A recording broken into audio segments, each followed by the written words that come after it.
Welcome to our channel smart site support. Smart site সাপোর্টে আপনাদের সকলকে স্বাগত জানাই। আজ 16ই ফেব্রুয়ারি 2022। আজ 16ই ফেব্রুয়ারি এবং 14 এবং 15 গোটা 3 দিনের কারেন্ট অ্যাফেয়ার্স এই ভিডিওতে আমি আপনাদের সাথে আলোচনা করব। আজকের ভিডিওটা পুরো মনোযোগ সহকারে দেখুন। আজকের ভিডিওর পিডিএফ আপনারা ভিডিও ডেসক্রিপশন বক্স থেকে ডাউনলোড করতে পারবেন, এছাড়াও ডাউনলোড করতে পারবেন আমাদের টেলিগ্রাম গ্রুপ থেকে। তো চলুন শুরু করা যাক। কোশ্চেন একটু বেশি আছে, তাড়াতাড়ি করানোর চেষ্টা করছি। তো আজকের প্রথম প্রশ্ন রয়েছে, সম্প্রতি বিশ্ব রেডিও দিবস কবে উদযাপিত হয়েছে? তো সঠিক উত্তর অপশন বি, 13ই ফেব্রুয়ারি। তো 13ই ফেব্রুয়ারি এই দিনটিতে বিশ্ব রেডিও দিবস এটি পালন করা হয়েছে। অ্যাকচুয়ালি রেডিও হচ্ছে একটি প্রচলিত গণমাধ্যম। রেডিও একটি সবথেকে ভালো কমিউনিকেশন সিস্টেম। তো রেডিও একসময় রেডিওর প্রচলন কিন্তু অনেক ছিল, বর্তমানে রেডিওর প্রচলন একটু হয়তো কমে গিয়েছে, কিন্তু রেডিও সম্প্রচারের একটি বিশেষ মাধ্যম। তো রেডিওর গুরুত্বকে তুলে ধরতে প্রত্যেক বছর 13ই ফেব্রুয়ারি এই দিনটিতে বিশ্ব রেডিও দিবস বা ওয়ার্ল্ড রেডিও ডে এটি পালন করা হয়। আচ্ছা, এই বছরের বিশ্ব রেডিও দিবস বা ওয়ার্ল্ড রেডিও ডে থিম কি ছিল? এবছরের থিম ছিল রেডিও অ্যান্ড ট্রাস্ট। কি ছিল থিম? Radio and trust. আচ্ছা, 13ই ফেব্রুয়ারি পালন করা হয় বিশ্ব রেডিও দিবস। এটিকে পালন করে কে? এটিকে পালন করে মেনলি দুটো সংস্থা, একটি হচ্ছে ইউনেস্কো আর একটি হচ্ছে ইউনাইটেড নেশন। ইউনেস্কো, ইউনেস্কোর ফুল ফর্ম কি? The united nation educational scientific and cultural organisation. UNESCO স্থাপন কবে হয়েছিল? 16ই নভেম্বর 1945 সালে। ইউনেস্কোর হেডকোয়ার্টার হচ্ছে প্যারিস, ফ্রান্সে। আর ইউনেস্কোর বর্তমান ডাইরেক্টর জেনারেল অ্যাড্রে আজৌলে। আচ্ছা, এবার ইউনাইটেড নেশন। ইউনাইটেড নেশনের স্থাপন হয়েছিল 24 অক্টোবর 1945 সালে। ইউনাইটেড নেশনের হেডকোয়ার্টার হচ্ছে নিউ ইয়র্ক, ইউএসএতে। আর ইউনাইটেড নেশনের বর্তমান মহাসচিব বা সেক্রেটারি জেনারেল অ্যান্টোনিও গুটেরাস। ওকে, তো বিশ্ব রেডিও দিবস পালন করা হয়েছে 13ই ফেব্রুয়ারি। 13ই ফেব্রুয়ারি আরও একটি গুরুত্বপূর্ণ দিবস পালন করা হয়ে থাকে, যেটা হচ্ছে ন্যাশনাল ওমেন্স ডে বা জাতীয় মহিলা দিবস। তো এই দিবস কবে পালন করা হয়েছে? 13ই ফেব্রুয়ারি। কেন পালন করা হয়? তো ছবিতে আপনারা দেখতে পাচ্ছেন, এটা কার ছবি? সরোজিনী নাইডু। তো সরোজিনী নাইডুর জন্মদিন হচ্ছে 13ই ফেব্রুয়ারি। 13ই ফেব্রুয়ারি 1879 খ্রিস্টাব্দে সরোজিনী নাইডু ইনি জন্মগ্রহণ করেছিলেন এবং এনার জন্মদিনকেই জাতীয় মহিলা দিবস বা ন্যাশনাল ওমেন্স ডে এটি পালন করা হয়। অ্যাকচুয়ালি ভারতের সাহসী এবং স্বাধীনতা সংগ্রামী বীর মহিয়সী নারীদের মধ্যে ইনি একজন, যিনি হচ্ছেন সরোজিনী নাইডু। এবং নারী স্বাধীনতা সংগ্রামীদের মধ্যে একটি সাহসী মুখ হচ্ছে সরোজিনী নাইডু। সরোজিনী নাইডু ইনি ছিলেন ভারতের প্রথম মহিলা গভর্নর, অর্থাৎ উত্তরপ্রদেশের প্রথম মহিলা গভর্নর হয়েছিলেন সরোজিনী নাইডু। আর জাতীয় কংগ্রেস, ভারতের জাতীয় কংগ্রেসের প্রথম ভারতীয় মহিলা সভাপতি ছিলেন সরোজিনী নাইডু। তো এনার জন্মদিনকেই পালন করা হয় ন্যাশনাল ওমেন্স ডে হিসেবে। ওকে, তো এই বছর ন্যাশনাল ওমেন্স ডে এর থিম কি ছিল? এবছরের থিম ছিল violence against women and it's prevention. তো কি ছিল theme? Violence against women and it's prevention. তো এটা ছিল এবছরের থিম। তো এটা আপনারা মনে রাখবেন। এগুলো সবই আপনারা পিডিএফ এ পেয়ে যাবেন। পিডিএফ টেলিগ্রাম গ্রুপ থেকে ডাউনলোড করতে পারবেন। টেলিগ্রাম গ্রুপের লিঙ্ক ভিডিও ডেসক্রিপশন বক্সে দেওয়া রয়েছে। নেক্সট কোশ্চেন, সম্প্রতি আন্তর্জাতিক মৃগী রোগ দিবস এটি কবে উদযাপিত হয়েছে? তো মৃগী রোগ, এই রোগ সম্পর্কে আপনারা জানেন। তো এই মৃগী রোগ দিবস, আন্তর্জাতিক মৃগী রোগ দিবস এটি কবে পালন করা হয়? তো সঠিক উত্তর অপশন বি, 14ই ফেব্রুয়ারি। 14ই ফেব্রুয়ারি এই দিনটিতে ইন্টারন্যাশনাল ইলেপসি ডে বা আন্তর্জাতিক মৃগী রোগ দিবস এটি পালন করা হয়। অ্যাকচুয়ালি মৃগী রোগ সম্পর্কে সচেতন করতে এবং এই রোগ থেকে বাঁচতে কি কি উপায় অবলম্বন করতে হবে সেটা সম্পর্কে জাগরণ সৃষ্টি করতেই প্রত্যেক বছর আন্তর্জাতিক মৃগী রোগ দিবস এটি পালন করা হয় 14ই ফেব্রুয়ারি। অ্যাকচুয়ালি এখানে ভুল হয়ে গেছে একটু। তো 14ই ফেব্রুয়ারি পালন করা হয় আন্তর্জাতিক মৃগী দিবস। তো এবছর আন্তর্জাতিক মৃগী দিবসের থিম কি ছিল? এবছরের থিম ছিল 50 million step for epilepsy. 50 million step for epilepsy, এটা ছিল এবছরের আন্তর্জাতিক মৃগী দিবসের থিম। আচ্ছা, এই আন্তর্জাতিক মৃগী দিবস এটিকেও পালন করে মেনলি দুটো সংস্থা। একটা হচ্ছে ইন্টারন্যাশনাল ব্যুরো অফ এলিপসি। তো ইন্টারন্যাশনাল ব্যুরো অফ এলিপসি এর স্থাপন কবে হয়েছিল? 1961 সালে।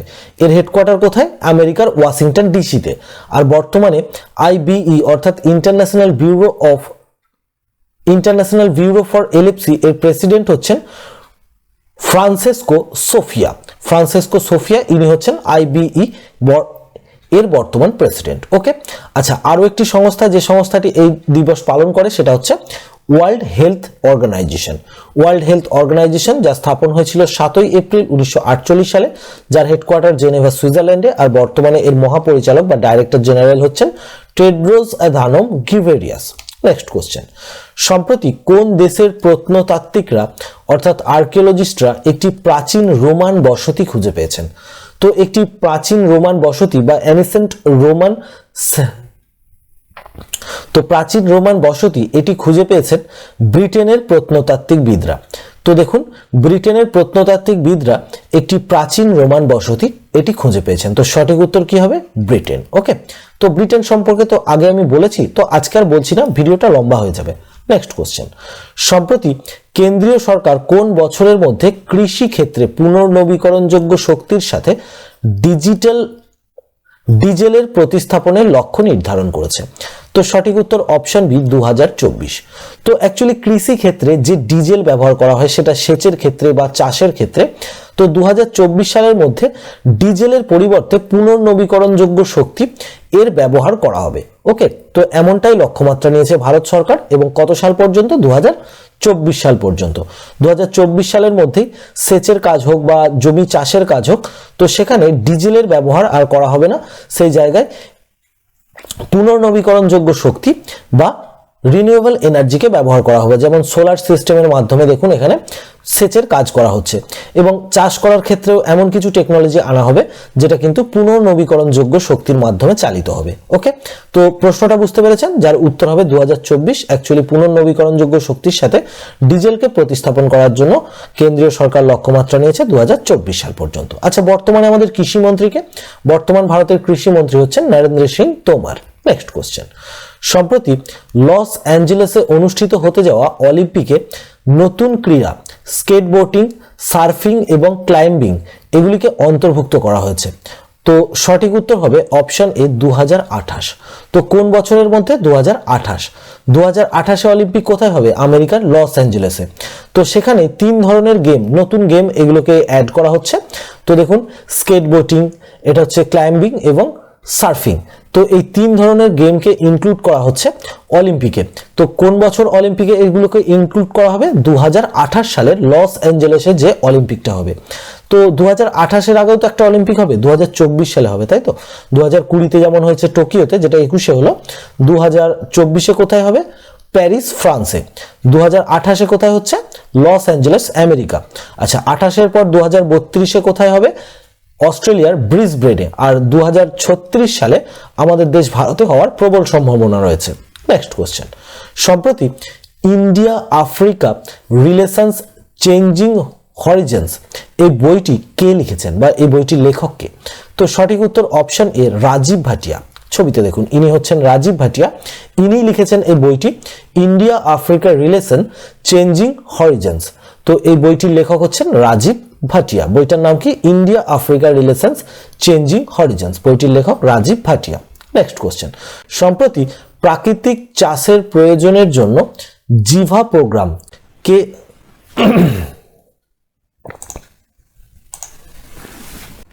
সম্প্রতি প্রাকৃতিক চাষের প্রচারের জন্য জিভা প্রোগ্রাম কে শুরু করেছেন? তো সঠিক উত্তর হবে অপশন সি, নাবার্ড। তো অ্যাকচুয়ালি নাবার্ড, তো প্রাকৃতিক চাষ বলতে আপনারা নিশ্চয়ই বুঝতে পারছেন যে প্রাকৃতিকভাবে চাষ করা হবে। এখানে কোনো রকম কৃত্রিম চাষ পদ্ধতিকে ব্যবহার করা হবে না বা কোনো রাসায়নিককে ব্যবহার করা হবে না। তো সম্পূর্ণ প্রাকৃতিকভাবে অর্থাৎ ন্যাচারাল ভাবে যে চাষ করা হবে সেই চাষের প্রচারের জন্য জিভা প্রোগ্রাম এটি শুরু করেছে নাবার্ড। আচ্ছা, নাবার্ডের ফুল ফর্ম কি? National Bank for Agriculture and Rural Development. নাবার্ডের স্থাপন কবে হয়েছিল? 12 জুলাই 1982 সালে। নাবার্ডের হেডকোয়ার্টার কোথায়? মুম্বাইতে। আর নাবার্ডের বর্তমান চেয়ারপারসন হচ্ছেন হর্ষ কুমার ভানওয়াল। নেক্সট কোশ্চেন, সম্প্রতি কোয়াডের চতুর্থ পররাষ্ট্রমন্ত্রী অর্থাৎ বিদেশ মন্ত্রীদের বৈঠক কোথায় অনুষ্ঠিত হয়েছে? তো সঠিক উত্তর অপশন বি, মেলবোর্ন কোথায়? অস্ট্রেলিয়াতে। তো মেলবোর্নে আয়োজিত হয়েছে কোয়াড অর্থাৎ 4টি দেশের বিদেশ মন্ত্রীদের বৈঠক। তো কোয়াড কান্ট্রির মধ্যে কে কে রয়েছে? অস্ট্রেলিয়া রয়েছে, ভারত রয়েছে, জাপান রয়েছে এবং আমেরিকা রয়েছে। তো এই 4টি দেশের মধ্যে তো এই চারটি দেশের বিদেশ মন্ত্রীদের মধ্যে একটি গুরুত্বপূর্ণ বৈঠক এটি আয়োজিত হয়েছে কোথায়? মেলবার্নে। মনে রাখবেন কোথায়? মেলবার্নে।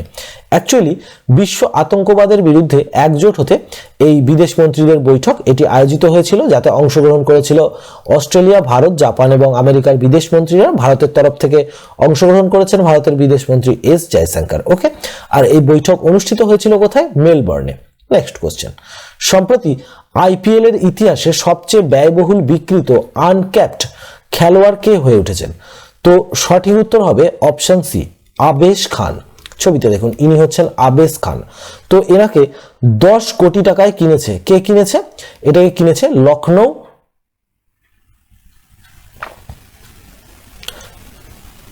লখনৌয়ের যে নতুন আইপিএল টিম লখনৌ জায়ান্টস, তো লখনৌ জায়ান্টস কিনেছে আবেশ খানকে। তো এখানে একটা টার্ম দেখুন আমি উল্লেখ করলাম, যেটা হচ্ছে আনক্যাপড। তো এই আনক্যাপড এর অর্থ কি? তো অ্যাকচুয়ালি দেখুন, যে প্লেয়ার এখনো পর্যন্ত কোনো আন্তর্জাতিক ম্যাচ খেলেনি তো তাদেরকেই আনক্যাপড প্লেয়ার বলা হয়। তো ইনি এখনো পর্যন্ত একটিও আন্তর্জাতিক ম্যাচ খেলেননি, আবেশ খান। তো আন্তর্জাতিক ম্যাচ খেলেননি এমন প্লেয়ার যারা রয়েছেন তাদের মধ্যে সব থেকে বেশি দামে কেনা হয়েছে আবেশ খানকে। 10 কোটি টাকায় আবেশ খানকে কে কিনেছে? Lucknow super giants. Next question, সম্প্রতি কোন দেশ কোয়ালাকে বিপন্ন প্রজাতি হিসাবে ঘোষণা করেছে? তো সঠিক উত্তর অপশন বি, অস্ট্রেলিয়া। আচ্ছা, ছবিতে দেখুন, এই প্রাণীটার নাম হচ্ছে কোয়ালা। তো কোয়ালা নামক এই প্রাণীটা এটাকে বিপন্ন প্রজাতি অর্থাৎ বিলুপ্তপ্রায় প্রাণী হিসাবে ঘোষণা করেছে কে? অস্ট্রেলিয়া। তো কোয়ালাকে বিপন্ন প্রজাতি হিসাবে কে ঘোষণা করলো? অস্ট্রেলিয়া। নেক্সট কোশ্চেন, সম্প্রতি ইন্ডিয়ান অয়েল কর্পোরেশন বোর্ডে প্রথম মহিলা পরিচালক বা ওমেন ডাইরেক্টর হিসাবে কে নিযুক্ত হয়েছেন? তো সঠিক উত্তর হবে অপশন সি, শুক্লা মিস্ত্রি। অ্যাকচুয়ালি বানানটা একটু ভুল হয়েছে, হ্যাঁ, মিস্ত্রি। তো ইনি হচ্ছেন শুক্লা মিস্ত্রি। তো ইনি ইন্ডিয়ান অয়েল কর্পোরেশন বোর্ডের প্রথম মহিলা ডাইরেক্টর নিযুক্ত হয়েছেন। তো ইন্ডিয়ান অয়েল কর্পোরেশন লিমিটেডের প্রথম মহিলা পরিচালক কে নিযুক্ত হলেন? মনে রাখবেন, শুক্লা মিস্ত্রি। নেক্সট কোশ্চেন, সম্প্রতি শিক্ষার বার্ষিক স্ট্যাটাস রিপোর্ট অর্থাৎ annual status report of education এটি কে প্রকাশ করেছে? তো সঠিক উত্তর হবে অপশন বি, প্রথম ফাউন্ডেশন। প্রথম ফাউন্ডেশন নামে একটি চ্যারিটেবল ফাউন্ডেশন রয়েছে, একটি এনজিও রয়েছে। তো এই সংস্থায় এই annual status report of education এটি জারি করেছে। তো annual status report of education এটি কে জারি করেছে? প্রথম ফাউন্ডেশন। অ্যাকচুয়ালি সারা বছরের শিক্ষার মান কিরকম ছিল বা শিক্ষার ক্ষেত্রে আর কি কি জিনিস প্রয়োজন, তো এটার উপরে ভিত্তি করে এই অ্যানুয়াল স্ট্যাটাস রিপোর্ট এটি জারি করা হয়। তো annual status report of education এটি জারি করেছে প্রথম ফাউন্ডেশন। নেক্সট কোশ্চেন, সম্প্রতি সমুদ্র সংরক্ষণের জন্য ওয়ান ওশান সামিট 2022 কে আয়োজন করেছে? তো সঠিক উত্তর অপশন সি, ফ্রান্স। অ্যাকচুয়ালি সমুদ্র সংরক্ষণের জন্য এই ওয়ান ওশান সামিট এটির আয়োজন করা হয়েছে। অ্যাকচুয়ালি সমুদ্রের স্বাস্থ্য রক্ষা অর্থাৎ সমুদ্রে প্রচুর পরিমাণে আবর্জনা কিন্তু ফেলা হয়। তো সমুদ্রের স্বাস্থ্যকে রক্ষা করতে, সমুদ্রকে রক্ষা করতে, আবর্জনাকে সমুদ্র থেকে সরিয়ে ফেলতে এই উদ্যোগ, এবং এরই জন্য এই ওয়ান ওশান সামিট 2022 এটির আয়োজন হয়েছে কোথায়? ফ্রান্সে, এবং এর উদ্বোধন করেছেন ফ্রান্সের বর্তমান প্রেসিডেন্ট ইমানুয়েল ম্যাক্রন। তো দেখুন, 9, 10 এবং 11 এই 3 দিন 9 ফেব্রুয়ারি থেকে 11 ফেব্রুয়ারি পর্যন্ত এই সামিটের আয়োজন হয়েছিল কোথায়? ফ্রান্সে। আচ্ছা, ফ্রান্সের ক্যাপিটাল কি?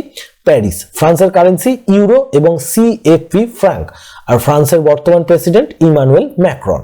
নেক্সট কোশ্চেন, সম্প্রতি ইউনাইটেড নেশন এনভায়রনমেন্ট প্রোগ্রাম অর্থাৎ ইউএনইপি কোন রাজ্য সরকারের সাথে রাজ্যের মাঝি বসুন্ধরা এই প্রচার অভিযানকে সমর্থন করতে একটি এমওইউ অর্থাৎ মেমোরেন্ডাম অফ আন্ডারস্ট্যান্ডিং স্বাক্ষর করেছে?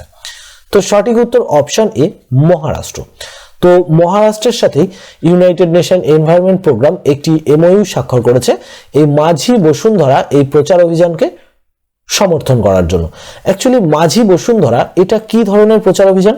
তো দেখুন, প্রকৃতিকে রক্ষা করতে অর্থাৎ অযথা বৃক্ষছেদন না করতে, বায়ু দূষণ না করে, অ্যাকচুয়ালি পরিবেশকে দূষণ থেকে মুক্ত করতে একটি অভিযান, একটা জনজাগরণ সৃষ্টি করার জন্য অভিযান চালানো হচ্ছে, যার নাম হচ্ছে মাঝি বসুন্ধরা। তো এই মাঝি বসুন্ধরা প্রচার অভিযানকে সমর্থন করতে ইউএনইপি মহারাষ্ট্র রাজ্য সরকারের সাথে একটি চুক্তি স্বাক্ষর করেছে। আচ্ছা, UNEP united nation environment programme এর হেডকোয়ার্টার কোথায়? কেনিয়ার নাইরোবিতে। এর স্থাপন হয়েছিল 5ই জুন 1972 সালে। আর বর্তমানে এর হেড কে? ইঙ্গার অ্যান্ডারসন। ইঙ্গার অ্যান্ডারসন ইনি হচ্ছেন বর্তমানে ইউনাইটেড নেশন এনভায়রনমেন্ট প্রোগ্রামের হেড। নেক্সট কোশ্চেন, সম্প্রতি ভারত কোন দেশকে আধারের নিজস্ব সংস্করণ চালু করতে সহায়তা করবে? তো সঠিক উত্তর অপশন সি, শ্রীলঙ্কা। আপনারা জানেন যে আধার কার্ড কি জিনিস, প্রত্যেকেরই তো আধার কার্ড রয়েছে। তো অ্যাকচুয়ালি আধার হচ্ছে একটা ইউনিক আইডেন্টিটি। তো শ্রীলঙ্কাও চাইছে যে আধারের মতোই তাদের দেশেও একটি ইউনিক আইডেন্টিটির ব্যবস্থা করা হোক। তো এটার জন্যই শ্রীলঙ্কা ভারতের কাছে সাহায্য চেয়েছে এবং ভারত শ্রীলঙ্কাকে আধারের নিজস্ব সংস্করণ চালু করতে সাহায্য করবে। তো আধারের নিজস্ব সংস্করণ চালু করতে ভারত সাহায্য করবে কাকে? শ্রীলঙ্কাকে। নেক্সট কোশ্চেন, সম্প্রতি এগ্রিটেক স্টার্টআপ সংস্থা কৃষি নেটওয়ার্ক এর ব্র্যান্ড অ্যাম্বাসেডর কে হয়েছেন? তো সঠিক উত্তর হবে অপশন সি, পঙ্কজ ত্রিপাঠী। তো পঙ্কজ ত্রিপাঠী, এনাকে তো আপনারা সকলেই চেনেন। তো একটি কৃষি এগ্রিটেক স্টার্টআপ রয়েছে, অর্থাৎ কৃষি ক্ষেত্রে বিভিন্ন উদ্যোগ শুরু করতে যে সমস্ত সংস্থা সাহায্য করে তার মধ্যে একটা হচ্ছে এই কৃষি নেটওয়ার্ক।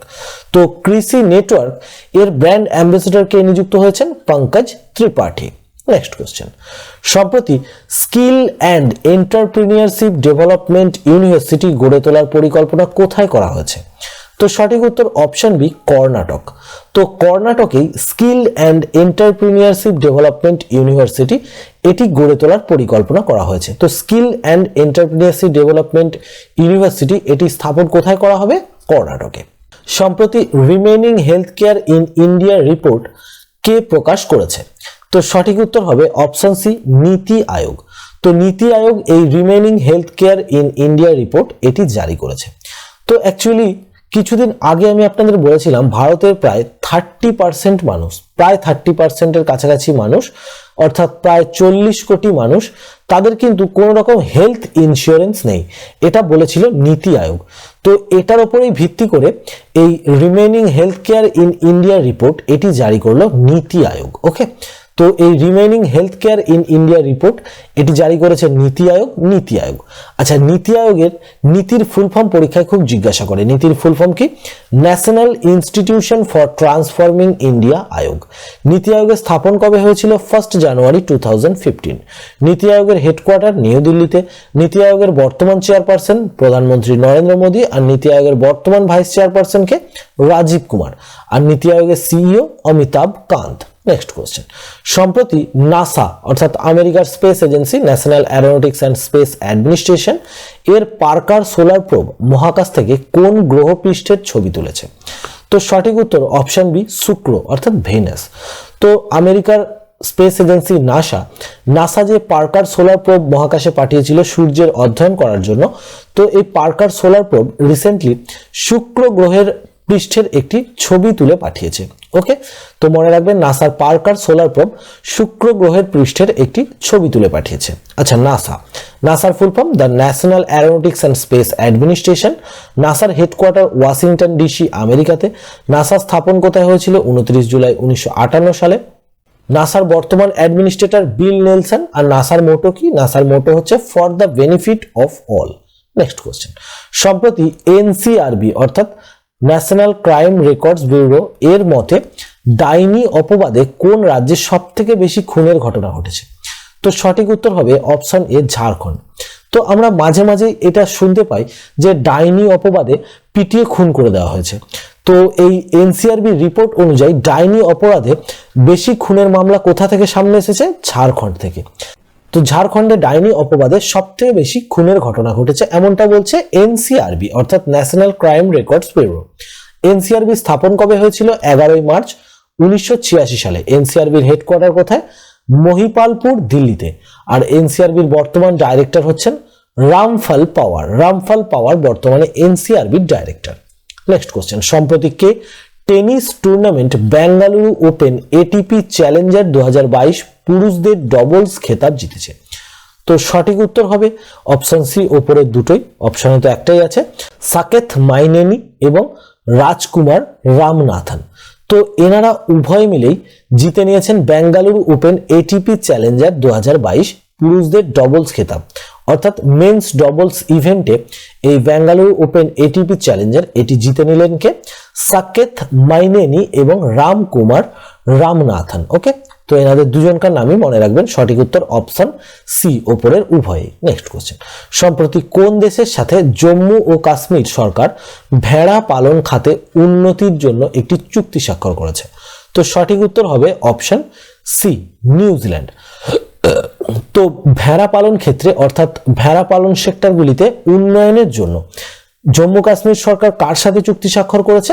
নিউজিল্যান্ডের সাথে। ওকে, তো নিউজিল্যান্ড সম্পর্কে কম বলি, তো বলে দিচ্ছি নিউজিল্যান্ড সম্পর্কে। নিউজিল্যান্ড ওশিয়ানিয়া কন্টিনেন্টে পড়ে। নিউজিল্যান্ডের ক্যাপিটাল ওয়েলিংটন।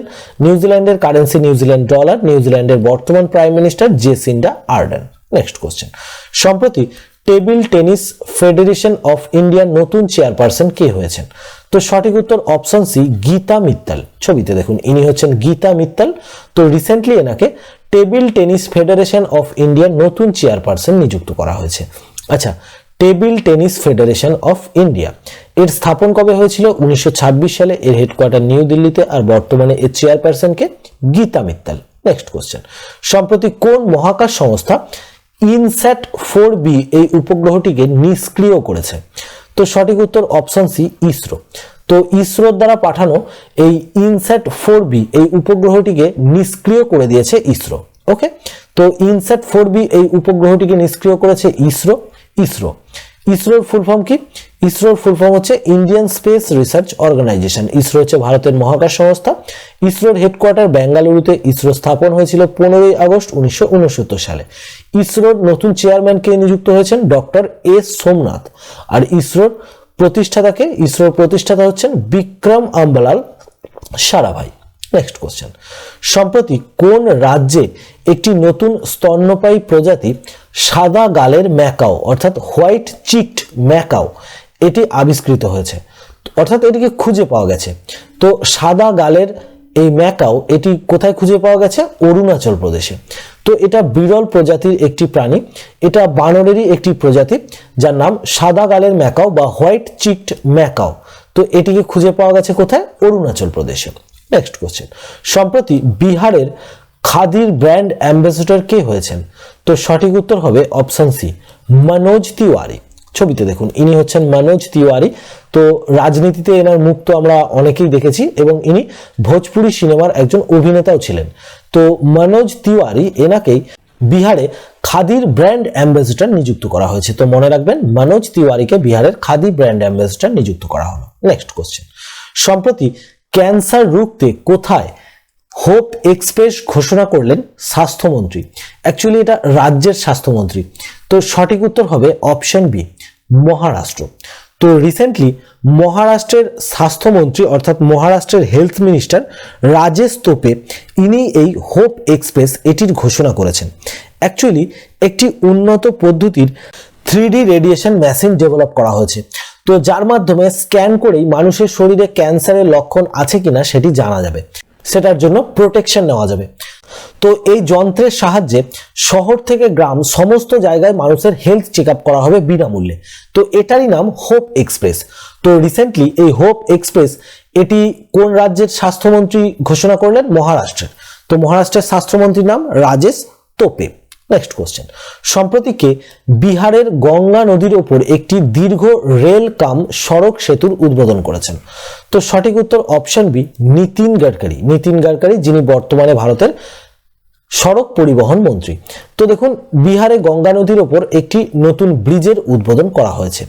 তো এই ব্রিজের ওপর দিয়ে গাড়িও যেমন যেতে পারবে, আবার ট্রেনও যেতে পারবে। ট্রেন এবং গাড়ি দুটোই যাতায়াত করতে পারবে এমনই একটি ব্রিজ এটি তৈরি করা হচ্ছে কোথায়? এটি তৈরি করা হচ্ছে বিহারে গঙ্গা নদীর ওপর, এবং এর উদ্বোধন করেছেন কে? নীতিন গাডকারি।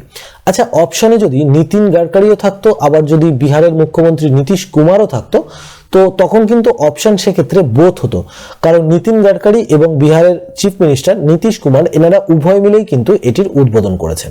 আচ্ছা, এটি একটি দীর্ঘ ব্রিজ বলা হচ্ছে। তো এর মাপটাও জেনে রাখুন, এর মাপটা কত? এর মাপটা হচ্ছে কিলোমিটার, প্রায় 14.5 কিলোমিটার লম্বা এই ব্রিজটা, যেটিতে রেলগাড়ি এবং রাস্তা দিয়ে গাড়ি দুটোই যাতায়াত করতে পারবে। তো এর উদ্বোধন করলেন নীতিন গডকরি, যিনি বর্তমানে আমাদের সড়ক পরিবহন মন্ত্রী। নেক্সট কোশ্চেন, সম্প্রতি ফ্রাঙ্ক ওয়াল্টার স্টেইনমায়ার কোন দেশের রাষ্ট্রপতি হিসেবে পুনরায় নির্বাচিত হয়েছেন? তো সঠিক উত্তর অপশন সি, জার্মানি।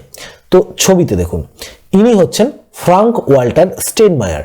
তো ইনি জার্মানির পুনরায় রাষ্ট্রপতি বা প্রেসিডেন্ট হিসাবে নির্বাচিত হয়েছেন। তো এনার নাম কি? Frank Walter Steinmeier. আচ্ছা, জার্মানি ইউরোপ কন্টিনেন্টে পড়ে। জার্মানির ক্যাপিটাল বার্লিন, জার্মানির কারেন্সি হচ্ছে ইউরো, আর জার্মানির বর্তমান প্রেসিডেন্ট পুনরায় ইনি নির্বাচিত হয়েছেন ফ্রাঙ্ক ওয়াল্টার স্টেইনমায়ার। আর জার্মানির নতুন চ্যান্সেলর কিছুদিন আগেই বলেছিলাম নিযুক্ত হয়েছে ওলাফ সোলজ। নেক্সট কোশ্চেন, সম্প্রতি চীনা বংশোদ্ভূত কতগুলি অ্যাপ কোম্পানিকে ভারত সরকার নিষিদ্ধ করেছে? তো চাইনিজ অরিজিন অ্যাপস, অনেকগুলো চায়নার অ্যাপ রয়েছে যেগুলোকে নিষিদ্ধ করেছে ভারত সরকার রিসেন্টলি। তো এরকম অ্যাপের সংখ্যা 54টা। তো আপনারা জানেন যে 2020তেই ভারত সরকার প্রায় 200-র উপর বেশি অ্যাপকে কিন্তু ব্যান করেছিল। তো যেগুলো ছিল চাইনিজ অরিজিন অ্যাপ, তো সেগুলোকে ব্যান করেছিল। তো কিছু কিছু অ্যাপ কোম্পানি পুনরায় নাম পরিবর্তন করে আবার গুগল প্লে স্টোরে চলে এসেছে। তো আবার তারা ভারত থেকে ডাটা চুরি করার মতো কাজ করে যাচ্ছে। তো সেই কারণেই ভারত সরকার আরও 54টি অ্যাপ্লিকেশনকে ব্যান করে দিল। তো চাইনিজ অ্যাপ 54টি মোট চাইনিজ অ্যাপকে ব্যান করেছে ভারত সরকার। নেক্সট কোশ্চেন, সম্প্রতি কোন রাজ্যের কেন্দ্রীয় কারাগারে নিজস্ব এফএম রেডিও চ্যানেল রয়েছে, অর্থাৎ নতুন এফএম রেডিও চ্যানেল চালু করা হয়েছে? তো সঠিক উত্তর হবে অপশন এ, মধ্যপ্রদেশ। তো মধ্যপ্রদেশের ইন্দোর কেন্দ্রীয় সংশোধনাগার বা কেন্দ্রীয় কারাগারে নিজস্ব এফএম রেডিও চ্যানেল চালু করা হয়েছে। তো যে এফএম রেডিও চ্যানেলের নাম রাখা হয়েছে ইন্দোর জেল বাণী, এফএম সংখ্যা হচ্ছে 18.77, অর্থাৎ চ্যানেল নাম্বার হচ্ছে 18.77। তো এই চ্যানেলের নাম কি? ইন্দোর জেল বাণী। তো এই এফএম রেডিও চ্যানেল এটি শুরু হয়েছে কোথায়? মধ্যপ্রদেশের ইন্দোরে যে কেন্দ্রীয় সংশোধনাগার বা সেন্ট্রাল জেল রয়েছে, তো সেখানে এই রেডিও চালু করা হয়েছে। ওকে, তো চ্যানেলের নামটা মনে রাখবেন, পরীক্ষায় জিজ্ঞাসা করতে পারে, ইন্দোর জেল বাণী, এবং চ্যানেলের নাম্বার হচ্ছে 18.77। নেক্সট কোশ্চেন, সম্প্রতি কোন মহাকাশ সংস্থা PSLV C-52 স্যাটেলাইট উৎক্ষেপণ করেছে? তো সঠিক উত্তর হবে option C, ISRO. Actually satellite তো নয়, PSLV হচ্ছে লঞ্চ ভেহিকেল। তো PSLV C-52 এটি লঞ্চ করেছে কে? ইসরো। তো PSLV এর ফুল ফর্ম কি? এর ফুল ফর্ম হচ্ছে পোলার স্যাটেলাইট লঞ্চ ভেহিকেল। ওকে, তো ভারতের যে পাওয়ারফুল ভেহিকেলগুলো রয়েছে, রকেট লঞ্চ ভেহিকেলগুলো রয়েছে বা রকেটগুলি রয়েছে, তার মধ্যে উল্লেখযোগ্য হচ্ছে PSLV। তো PSLV এবং GSLV এই দুটোই শক্তিশালী রকেট রয়েছে ভারতের কাছে। তো PSLVর ফুল ফর্ম দেখুন লিখে দিয়েছি, পোলার স্যাটেলাইট লঞ্চ ভেহিকেল। আর GSLVর ফুল ফর্ম হচ্ছে, GSLV হচ্ছে ভারতের সবথেকে শক্তিশালী rocket, GSLV geosynchronous satellite launch vehicle. Okay, তো এটি লঞ্চ করেছে কে? PSLV C-52 এটি লঞ্চ করেছে ইসরো সম্পর্কে তো আগেই বললাম। নেক্সট কোশ্চেনে চলে যাচ্ছি, 4 দিনের মরু উৎসব শুরু হলো কোথায়? তো সম্প্রতি 4 দিনের মরু উৎসব এটি শুরু হয়েছে অপশন বি, রাজস্থানে। তো রাজস্থানে প্রতি বছর এই মরু উৎসব এটি আয়োজন করা হয়। রাজস্থানের জয়সলমীরে এর আয়োজন করা হয়। তো রাজস্থানের জয়সলমীরে একটি বড় জলাশয় রয়েছে যার নাম হচ্ছে সালাম সাগর। তো এই জলাশয়কে ঘিরেই এই উৎসবের আয়োজন করা হয় যার নাম হচ্ছে মরু উৎসব, এবং এটাকে জয়সলমীর উৎসবও বলা হয়। জয়সলমীর উৎসব বা মরু উৎসব এটি কোথায় হয়েছে? রাজস্থানে। অ্যাকচুয়ালি আমাদের যে BSF রয়েছে, তো BSFরাও কিন্তু এতে অংশগ্রহণ করে এই উৎসবে। BSFদের যে উটগুলি রয়েছে সেই উটগুলিকে সাজানো হয় এবং গ্রামের মহিলারা সেই উটের ওপরে করে মঙ্গল ঘট নিয়ে গিয়ে পুজো করে। তো এটাই হচ্ছে মরু উৎসব। তো এটা রিসেন্টলি কোথায় করা হয়েছে? এটা করা হয়েছে রাজস্থানে। নেক্সট কোশ্চেন, সম্প্রতি বিশ্বের প্রথম মহিলা খেলোয়াড় হিসাবে বিদেশে 3000-এর বেশি রান করেছেন কি? তো সঠিক উত্তর হবে অপশন এ, মিতালি রাজ। তো মিতালি রাজ, ইন্ডিয়ান ক্রিকেটার মিতালি রাজ, তো ইনি প্রথম মহিলা খেলোয়াড় হয়েছেন যিনি বিদেশের মাটিতে 3000-এরও বেশি রান করেছেন। তো মনে রাখবেন, বিশ্বের প্রথম মহিলা খেলোয়াড় হিসাবে বিদেশের মাটিতে 3000-এরও বেশি রান করেছেন মিতালি রাজ, ইনি হচ্ছেন মিতালি রাজ। তো আজকের মতো কারেন্ট অ্যাফেয়ার্স এই পর্যন্তই। আগের দিনে আমি আপনাদের যে প্রশ্নটি করেছিলাম তার সঠিক উত্তর ছিল সোনালী সিং। প্রত্যেকে আপনারা কমেন্ট বক্সে সঠিক উত্তর দিয়েছেন। এবার আজকের প্রশ্ন রয়েছে, সম্প্রতি সমুদ্রপৃষ্ঠ থেকে 10,044 ফুট উচ্চতায় অবস্থিত কোন সুড়ঙ্গটির নাম গিনিজ বুক অফ ওয়ার্ল্ড রেকর্ডে নথিভুক্ত করা হয়েছে? তো আপনারা সঠিক উত্তর কমেন্ট বক্সে কমেন্ট করুন। আজকের ভিডিওটি কেমন লাগলো কমেন্ট বক্সে জানাতে ভুলবেন না। দেখা হচ্ছে নেক্সট ভিডিওতে। ভিডিও যদি আপনাদের ভালো লেগে থাকে, যদি হেল্পফুল মনে হয়, তাহলে ভিডিওটিকে লাইক করুন, আমাদের চ্যানেলটিকে সাবস্ক্রাইব করে পাশে থাকা বেল আইকনটিকে প্রেস করে দিন, যাতে আমাদের আপলোড করা ভিডিওর নোটিফিকেশন সবার আগে আপনার কাছে পৌঁছে যায়। তো চলুন দেখা হচ্ছে নেক্সট ভিডিওতে। ভালো থাকবেন সবাই। ভিডিওটি দেখার জন্য অসংখ্য ধন্যবাদ।